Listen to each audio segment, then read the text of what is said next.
So this video is for people out there and for all my clients who grew up in a toxic environment, especially if you grew up with a narcissistic parent, or maybe even you grew up without a parent. There could be a parent missing, but how that has impacted you and your inner child and what you can do about it.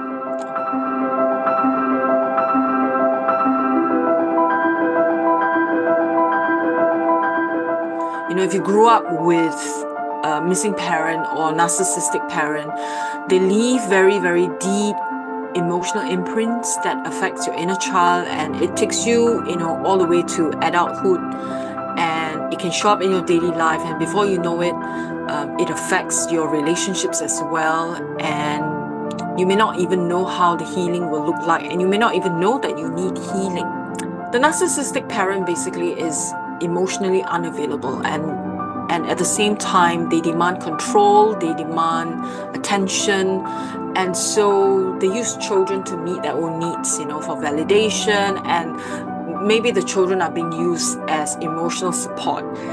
They are like emotional support pets in a way, but in the form of a child, because the narcissistic parent or the toxic parent doesn't have the capacity to be available, to make themselves available to their own children.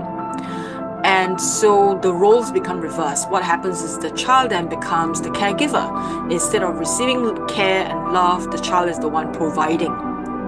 And so this child will grow up to think that, love is actually conditional, and they will often feel like they have to be good enough to receive love or to receive attention. And most of the time also, if you grow up in such an environment, you may experience emotional suppression. You suppress your emotions because expressing them doesn't feel safe, and it feels like it is better to avoid feeling vulnerable, and it feels really scary as well. Now, on the other extreme also, without a parent or missing parent syndrome, right, may become overly pleasing, overly people-pleasing. You become a chronic people-pleaser, you struggle to say no, and setting boundaries feels like it's so foreign. It's difficult to be able to do that. Another sign of how you may not have been nurtured emotionally enough due to a missing parent or due to a toxic parent is that you go into overachieving. You feel like your worthiness is tied to your achievements, and so self-worth issues is called into question, and so there is also constant self-criticism. It's the internalized voice of the critical inner parent. Let's say you grew up in a narcissistic environment, right? And the narcissistic parent is constantly critical of you, and that can become your own voice as you grow older, and you're constantly, criticizing yourself. So there is a fear of rejection and abandonment as well if you have not been nourished enough emotionally, and so you put up a mask, you put up a fake sense of self just to hold on, to make up reality. Relationships can also feel very unstable, and you may either go into complete avoidance or complete clinginess. You become very clingy to your partner. Some may even experience trust issues, within yourself. You're not able to trust yourself, and you start second guessing yourself, your choices.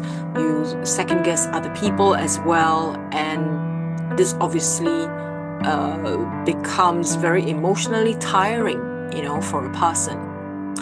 So there are some signs as well to see how your inner child is being impacted, and there will be chronic self-doubt, over-apologizing, feeling guilty as well for setting boundaries. You're afraid to prioritize yourself, and there's a struggle for perfectionism and feeling responsible for other people's emotions. One of the most obvious things that people do is to either avoid emotional intimacy due to the fear of abandonment. Now, the healing process is an important one. If anything that I've described above is something that you resonate with, the healing process requires you to reconnect with your inner child, allowing yourself to feel without any judgment, learning to build boundaries, learning to say no without guilt, practicing self-compassion, and offering yourself the kindness that you never received, right? And also releasing the belief that you need to be perfect in order to be lovable. This is a big one for many people. And to remember that healing is a process. It takes time, and one step at a time. Small steps really do matter. I would highly encourage you to work with a therapist, to work with someone. It's hard to see your own blind spots. You're not able to see your own blind spots easily. And when you're not able to see your blind spots, you don't know where you may be going astray, thinking that you're practicing self-love, but you may not be, right? Because you don't know. You don't know what you don't know. Also remember this, you are not defined by your past. Healing is always possible. You just need to know that you need to go one step at a time. This is Shamala Tan, and I hope that whatever I've shared with you is given you some food for thought, something to think about, and to start you on a journey of greater healing, greater self-development, and I hope to see you again. Bye for now.